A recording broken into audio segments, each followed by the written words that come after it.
Welcome back to Final Fantasy IX. We are still in Oilvert, however you say it. Oli, oli, Oliver.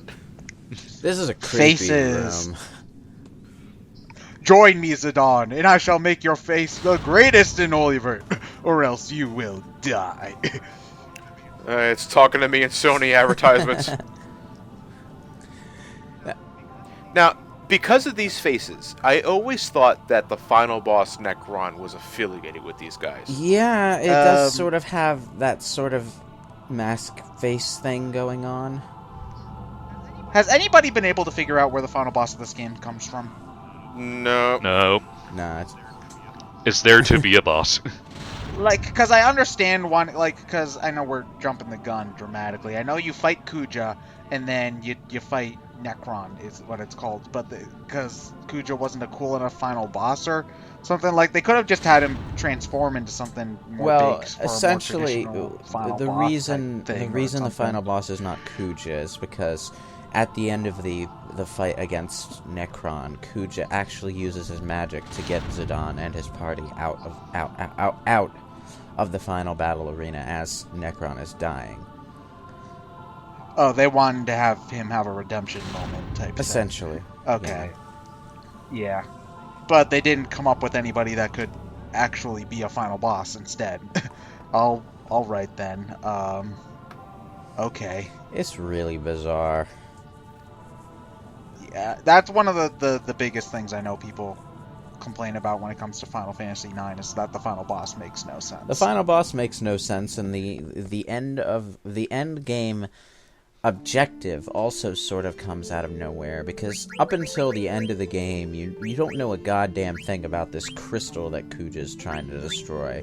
It's just all of a sudden he's going after it because it's the source of all existence or something. I don't know.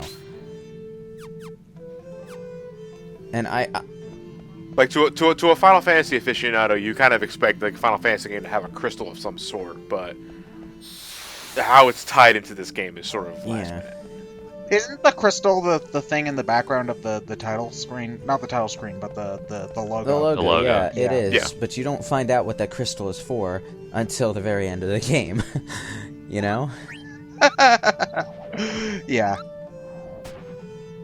Yeah. Well, we'll have plenty of chances to talk about that later. I Once we get suppose. to it, yeah. God, Yeah, for all 5 minutes. we're not even past Oliver near a higher level than I am by the end of most playthroughs of this game. Well, are the Grand Dragons even what you're grinding at this point? Because wouldn't those be kind of Yeah. small? Wouldn't they be? No, they're still the things that give you the most experience in the game. So Wait, nothing else in the game gives you more experience than them? Okay. Well, not that I know of, anyway. One okay. of the things to mention here is that Gaia and Terra are planets of approximately the same size, but they have a different moon of approximately the same size. It's like it was They're meant like to be. mirror images of each other. The hardest part is thinking of some sort of name for the new planet. Should This is the most impossible elevator ever. Alright? What? It's just like the leaf The elevator. frickin' The Aoife tree. the yeah. frickin' centrifugal force should have flung Zidane off into his death. It's just a faster version of those chairs that elderly people have to go up their stairs. This shit literally drives me up a wall. Boss time randomly. Oh, is this it? Yep. Yep, it's arc. Yep, it's the Ark. Oh no! Does it fire the Eclipse cannon at us? Wait. It has a cannon. Yeah. By the way, this is the same arc that you summon later on. This is also this is Yep. so random, but it's the only Eidolon you actually fight.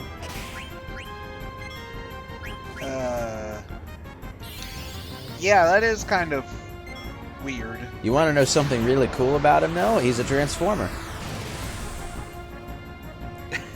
We'll get to it. You don't see it during the boss fight, but his summon actually reveals that this airship can transform into a robot. We'll get to it. It's kind of compensating though there with that fucking blade. It's For ramming things. yeah. No, that's a dick blade. The blade's pointing down. Well, I mean, it probably is the most stable place if you want to have put, like, because if I think like in the old-fashioned guns like they had during the Revolutionary War and stuff, the bayonet was underneath the the part of The barrel? The barrel. So it's probably the most stable place for it because if you have it on top, it's probably more likely to fall over. So Yeah. On the other hand, it does kind of look like a dick. a dick no, plate, you though. know what? I say dick. I say it looks like someone duct taped a steak knife to an airship. So That'll make it stronger. Oh, yay, BB Trance, an area where you can't use magic, so nothing became double nothing. Hey, he can still whack stuff with his stick pretty damn good. hey, okay? look on the bright. Okay, No, but always look, look on actually, the bright look, side of life. Okay, at least Garnet can't waste any trances. You know, VV's glowing, but his stick ain't glowing. At least I don't think it is. How did you guys get can't float tell. going if you don't have? Did you use an item or something? It was an effect from the arc. Yeah. Oh man, that was piss easy. Well, I had the right equipment, so And he's at level fucking 76. But we do that get too. from that boss That'd be battle, we something to do do get a with pumice piece, which is one half of what we need to summon Arc.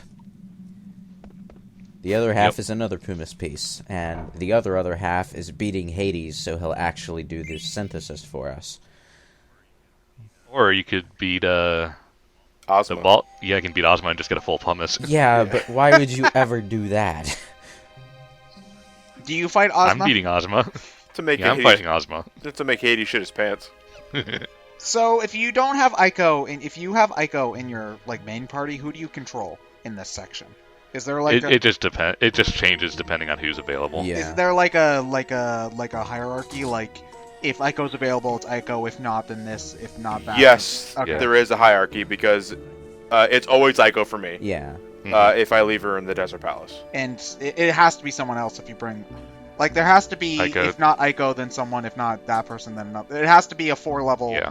hierarchy because it is possible for you to take the first 3 members of that hierarchy with you into the Oliver. Yeah, dungeon. unfortunately, that's as deep as it goes because there's no way that you're going to have that you could arrange this so that all 8 party members have a chance to be the leader.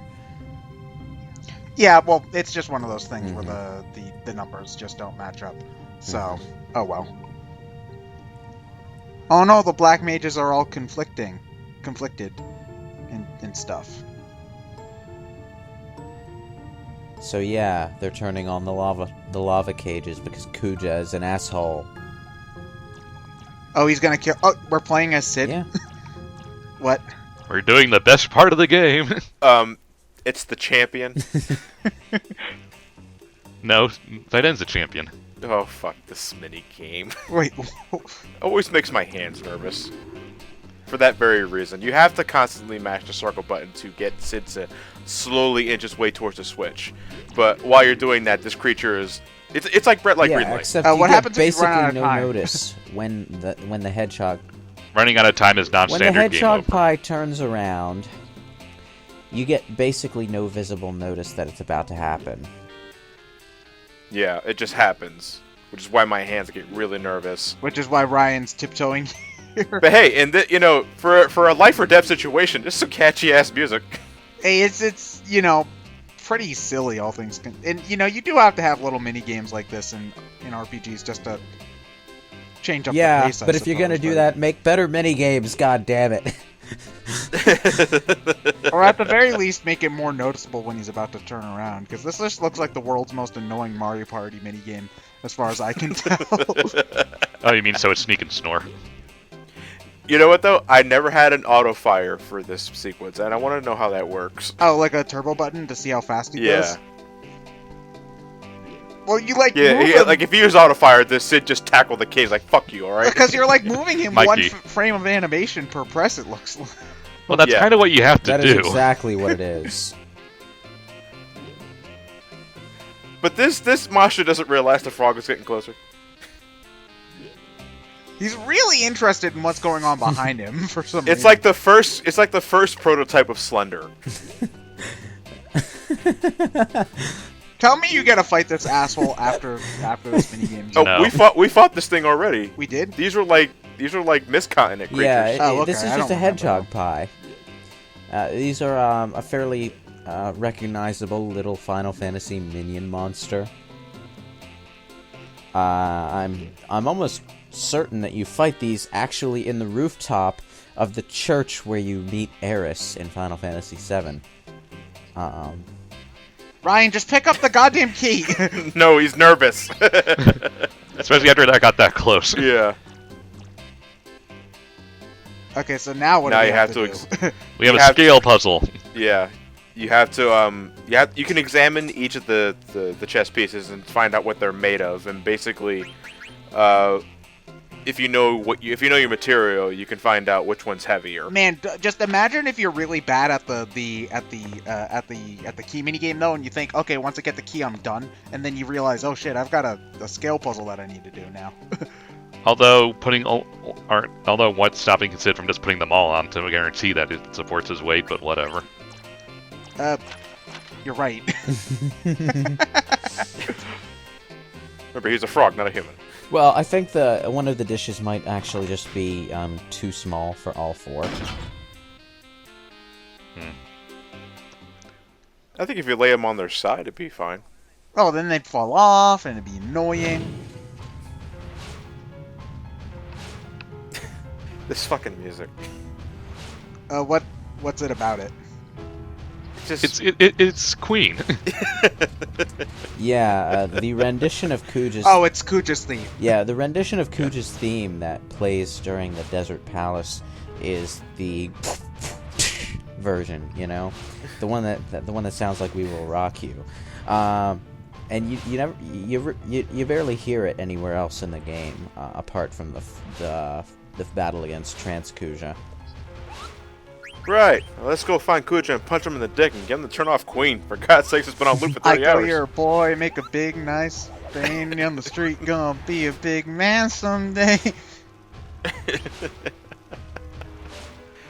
least turn on Bohemian Rhapsody. Bohemian Rhapsody is the most overrated Queen song. Shut up.